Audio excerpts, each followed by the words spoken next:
المرسلين أما بعد فأعوذ بالله من الشيطان الرجيم بسم الله الرحمن الرحيم والصلاة والسلام عليك يا رسول الله السلام علیکم یا رسول اللہ وعلى آلك وأصحابك يا حبيب الله وعلی آلہ وصحبہ یا آج انشاءاللہ ہم سورہ ہود کی آیت نمبر 35, 36 اور 37 کا ترجمہ تفسیر پڑھنے سننے کی سعادت حاصل کریں گے۔ اعوذ باللہ من الشیطان الرجیم بسم اللہ الرحمن الرحیم ام یقولون افتراہ قل ان افتریتہ فعلی اجرامی وانا بریء مما تجرمون۔ ترجمہ کنز العرفان، کیا یہ کہتے ہیں کہ یہ اس نے خود ہی بنا لیا؟ تم فرماؤ اگر میں نے بنا بھی لیا ہو تو میرا جرم صرف مجھ پر ہے اور میں تمہارے جرم سے بیزار ہوں۔ اس آیت کریمہ کی تفسیر یہ ہے کہ حضرت نوح علیہ السلام کی قوم کے لوگ یہ کہتے تھے کہ جو بات حضرت نوح علیہ السلام اللہ تبارک و تعالیٰ کی طرف منسوب کرتے ہیں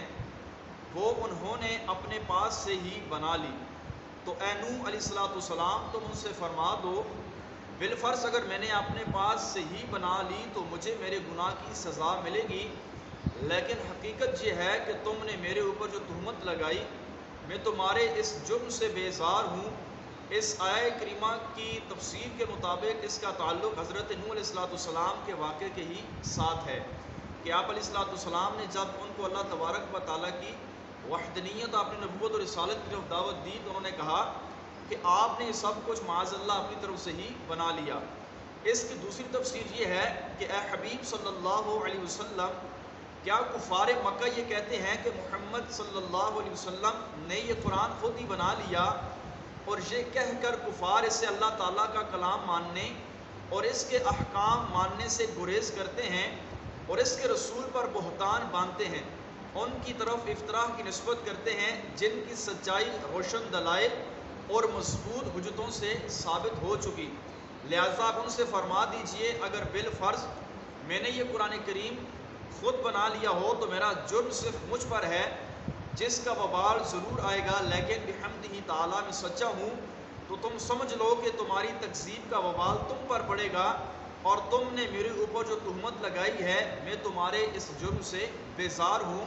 کہ اللہ کے نبی پر معاذ اللہ اتنی بڑی تہمت لگائی کہ یہ قرآن آپ نے خود ہی جو ہے وہ بنا لیا۔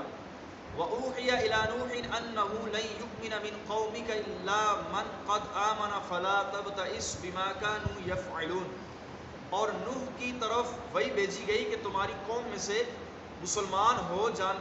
جانے والوں کے علاوہ کوئی اور مسلمان نہیں ہوگا، تو تم اس پر غم نہ کھاؤ جو یہ کہہ رہے ہیں۔ اس آیت میں اللہ تبارک و تعالیٰ نے حضرت نوح علیہ السلام کو یہ خبر دی کہ ان کی قوم کے جو لوگ کفر پر آڑے ہیں ان کا ایمان قبول کرنا محال ہے، لہٰذا ان کے ایمان قبول کرنے کی توقع نہ رکھیں۔ اس آیت کریمہ کا خلاصہ یہ ہے کہ اللہ تعالیٰ نے حضرت نوح علیہ السلام کی طرف وحی بھیجی کہ آپ کی قوم کے جن لوگوں نے ایمان قبول کر لیا ہے وہی مسلمان رہیں گے، جو اپنے کفر پر آڑے ہیں وہ کفر پر ہی رہیں گے، لہٰذا اس طویل مدت کے دوران کفار کی طرف سے آپ کو جس تکذیب، استہزاء اور اذیت کا سامنا ہو اس پر غم نہ کریں۔ ان کفار کے کرتوت ختم ہو گئے، اب ان سے انتقام لینے کا وقت آ گیا ہے۔ یعنی اللہ تبارک و تعالیٰ نے ارشاد فرمایا کہ نوح جو آپ پر ایمان لا چکے ہیں لوگ اب وہی مسلمان رہیں گے، دوسروں کا ایمان لانا محال ہے، تو یہ جو ایمان لے کر نہیں آتے آپ ان کا غم مت کھایا کریں۔ وَاصْنَعِ الْفُلْكَ بِأَعْيُنِنَا وَوَحْيِنَا وَلَا تُخَاطِبْنِي فِي الَّذِينَ ظَلَمُوا إِنَّهُمْ مُغْرَقُونَ۔ اور ہمارے سامنے ہمارے حکم سے ایک کشتی بناؤ، اب ظالموں کے بارے میں مجھ سے بات نہ کرنا، بے شک انہیں ضرور غرق کیا جائے گا۔ جب اللہ تبارک و تعالیٰ نے حضرت نوح علیہ السلام کو بتا دیا کہ ان کی قوم میں سے پہلے مسلمان ہو جانے والوں کے علاوہ اب کوئی بھی شخص مسلمان نہیں ہوگا، تو اس کا تقاضا یہ تھا کہ حضرت نوح علیہ السلام کو یہ معلوم ہو جائے کہ اللہ تعالیٰ ان کافروں کو عذاب دینے والا ہے،